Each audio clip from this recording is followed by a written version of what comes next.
Good and bad morning for the sake of inclusion. My name is Scott Sowers, and Scott Sowers would like to welcome you to the Mr. Worldly Wiseman editorial. My goal with this review show is to find the corrupt tactics of Mr. Worldly Wiseman in order for my audience to keep a biblical worldview when appreciating art.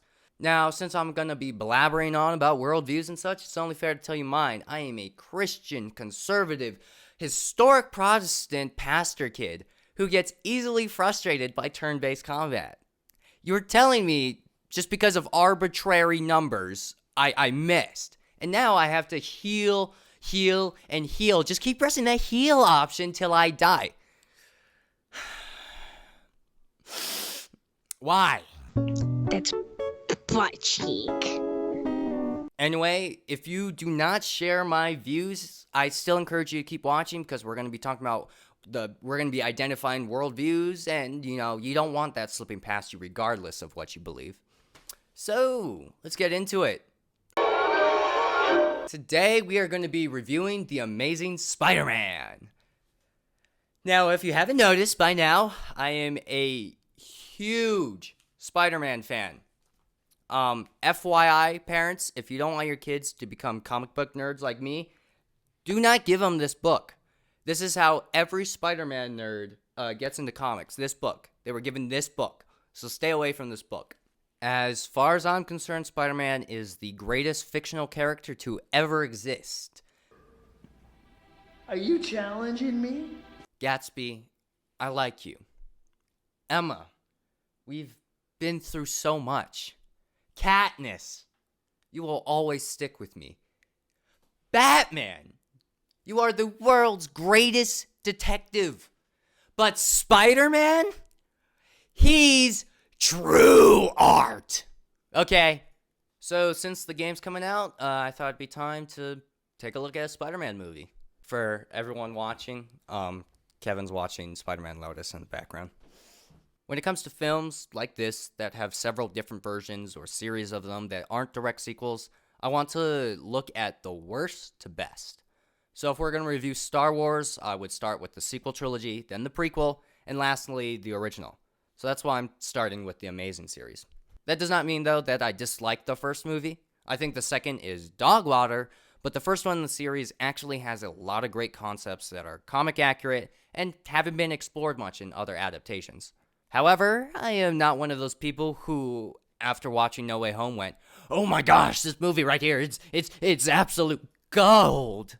No, it's not. Let me get the elephant out of the room right now. Andrew Garfield had an amazing performance in No Way Home. He proved to everyone that he can play Spider-Man and show we all underestimated him in TASM. Garfield did not prove to me that he is the best Spider-Man. Explain it to my rapidly retreating backside! The writing for his character just does not contend with the other Spider-Man. He had an hour in Holland's movie, and that's just not enough for me. They couldn't write the full complexities of the TASM Spider-Man because that's not his movie. It's Holland's. Garfield is there to help Holland. Garfield was only able to be a great actor and give small context on where he ended up, which I'm not downplaying. I'm only saying the film didn't wrap around Garfield enough to say it fulfilled his character, and his series does not compare to the others. The Raimi trilogy studied the philosophies of being Spider-Man and was poetic in a lot of ways. The MCU trilogy is tight and has a full character arc between all three movies. The TASM series is just not as well written as the others. It's messy and very basic, which is due to a lot of studio interference. They really robbed Garfield and the audience from probably the best adaptation of Spider-Man ever. And that's where I stand on the matter. The only reason Garfield is not the best Spider-Man to me is just because his writing is not up to snuff. Even though he is the most talented, probably, out of all the other Spider-Man actors. So if they make The Amazing Spider-Man 3 with Raimi-level writing, then I'll say Garfield is the best Spider-Man. Okay, now we can go on and talk about the actual movie. FYI, I will be comparing the TASM series to the Raimi trilogy and the MCU trilogy. I know some of you will think that's unfair, but I just think there are three pieces of what makes Spider-Man. So if they all just converge, they make Spider-Man, aka Jake Johnson. There's a lot of choices in this movie that people find off-putting, like making Peter Parker cool. Oh, I don't even know this dude. I'm not a fan of this because Peter being a loser in the comics is very important to his development, but overall it doesn't have a big effect on this movie, so whatever. He's still fairly awkward anyway. The biggest complaint is the tone of this film. It's very dreary and macabre. I have to say, though, I do appreciate the tone a lot more now because it's trying to portray the darker aspects of Spider-Man and ground itself similar to The Dark Knight. Like, one change I really admire is Uncle Ben. Uncle Ben's main purpose in comics and the previous movies was to just basically die. The white shiny knight that's a shame to lose. In this movie, though, we get to spend more time with Ben. He's an actual character who can get ticked off.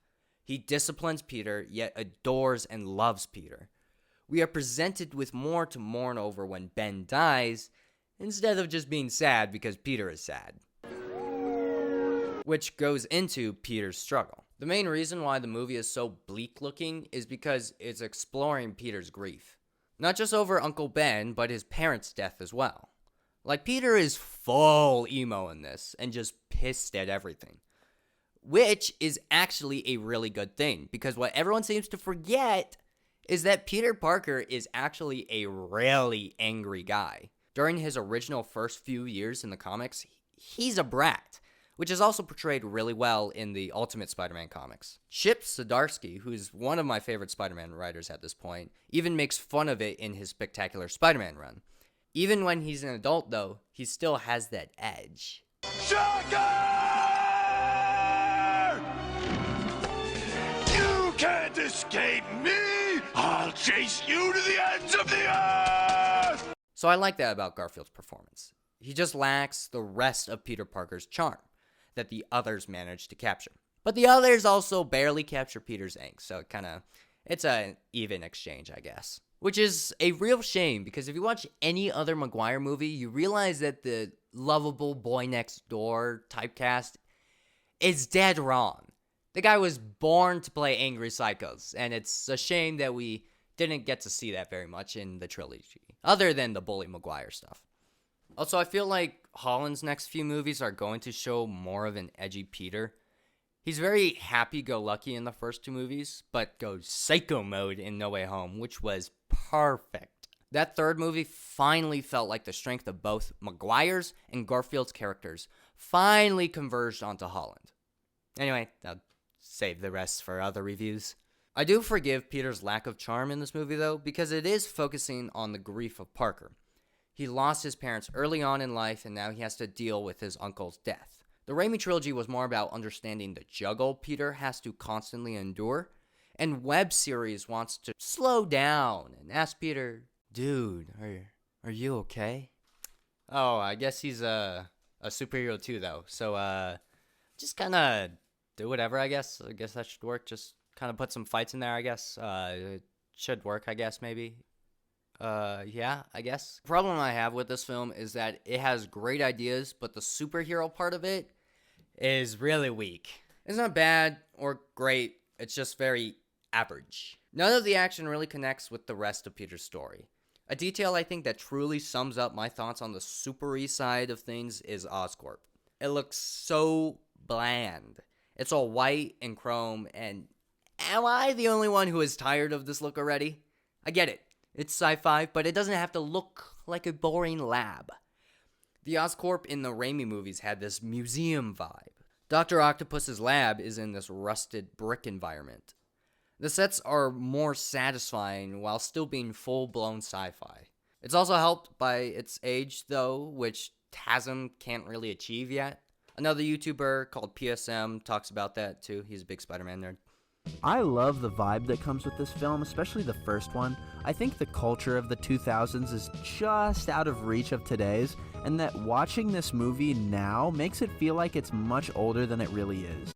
So that may be an unfair advantage, but call me a pessimist, because I'm not confident that even the TASM series can achieve that once it's 20 years old.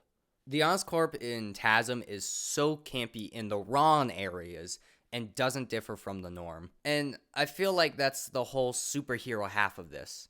Except for that scene where Peter is in the Spider-Man. That set is sick. Garfield's performance, though, is the great part of the superhero side. He is a really good Spider-Man.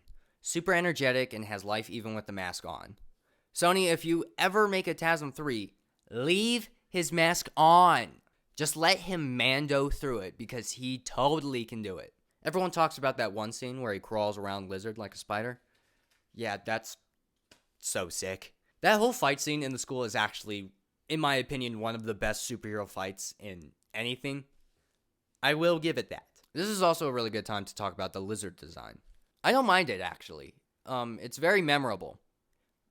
Maybe not memorable for the right reasons, but memorable.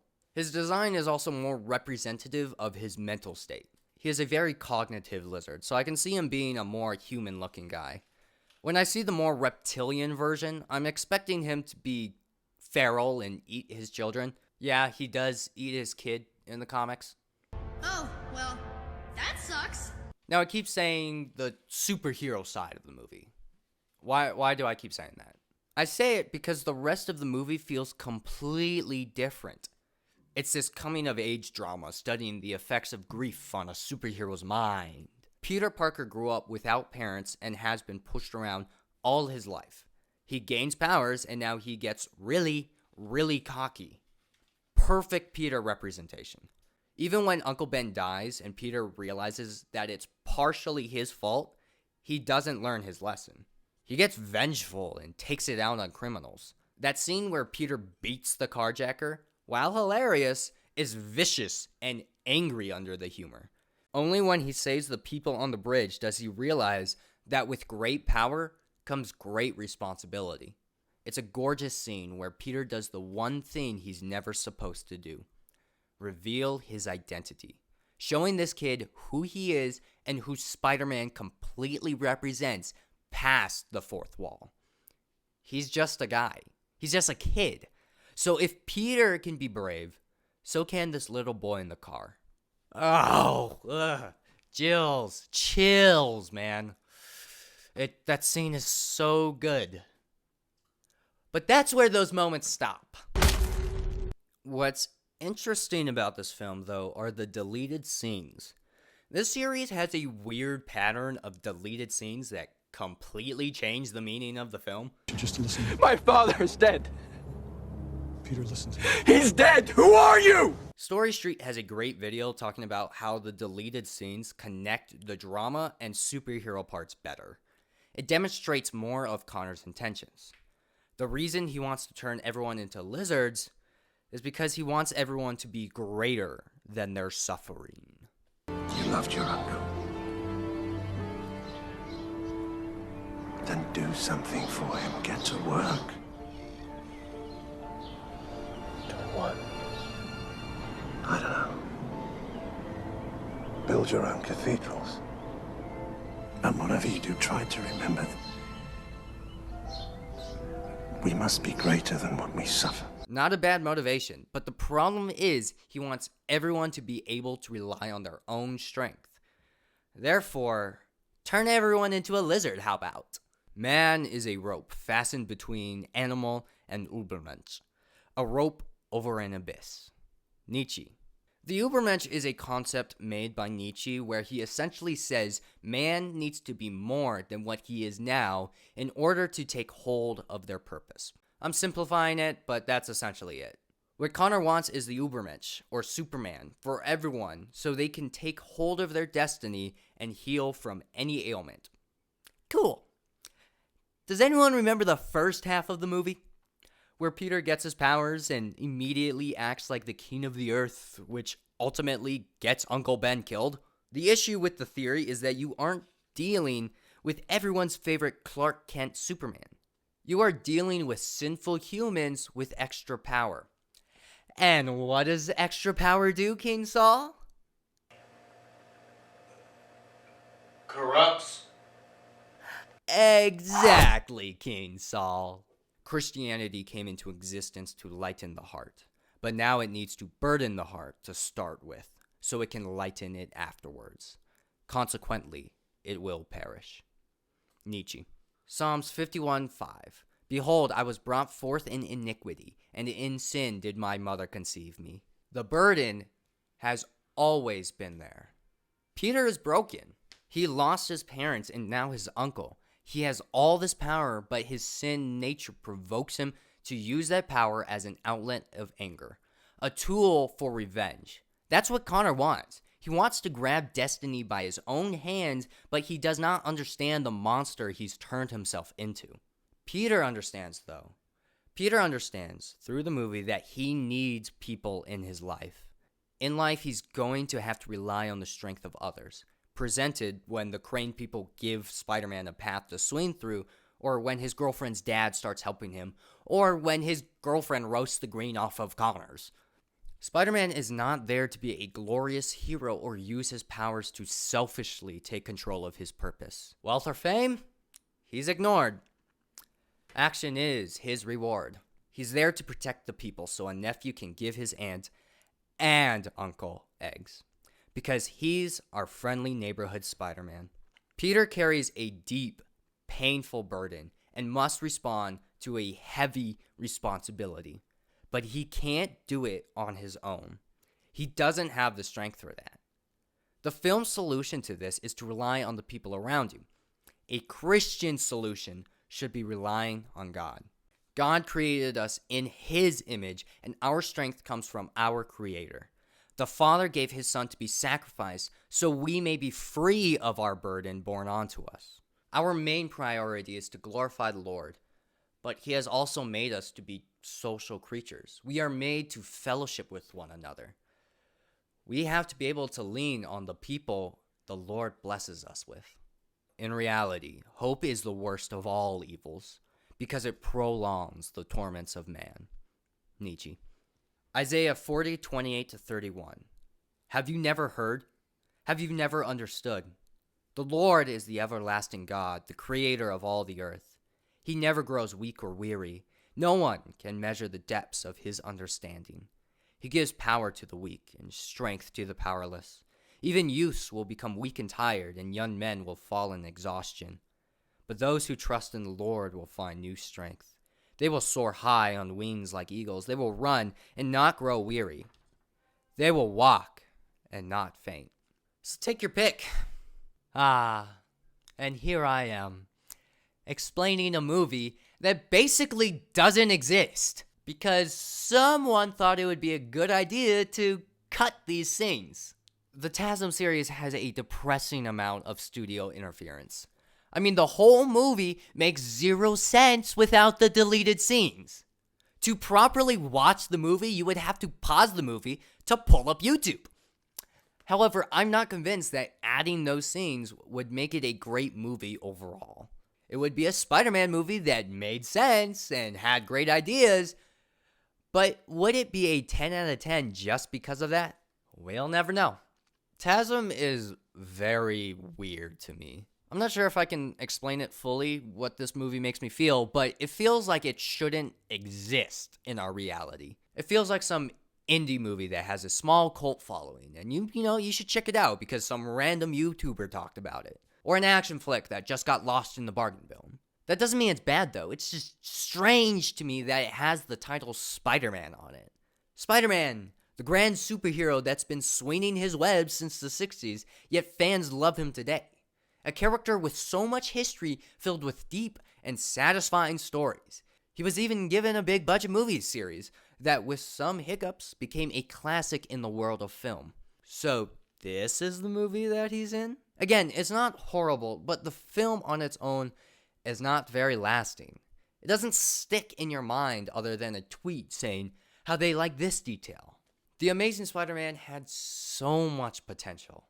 I mean, what a great idea to follow Peter's grief while he has to do superhero stuff. I mean, that's brilliant, but it's not fully realized in this film. Not by this movie, not by the next movie, and definitely not by Spider-Man Lotus. And that's the end of the video. Thank you guys for sticking all the way through. I know that seemed a little disappointing, but you know what? Ultimately, these are all my opinions. So if you got something something you want to share, please put that in the comments, and then we can talk it out. We can share some ideas. While you're down there, please like, please subscribe, please share. And I think that's all the boxes I need to tick of the YouTube thing. So, yeah. Stay unimpressed with the fools, guys, and don't forget to fear the Lord. I'll see you guys later.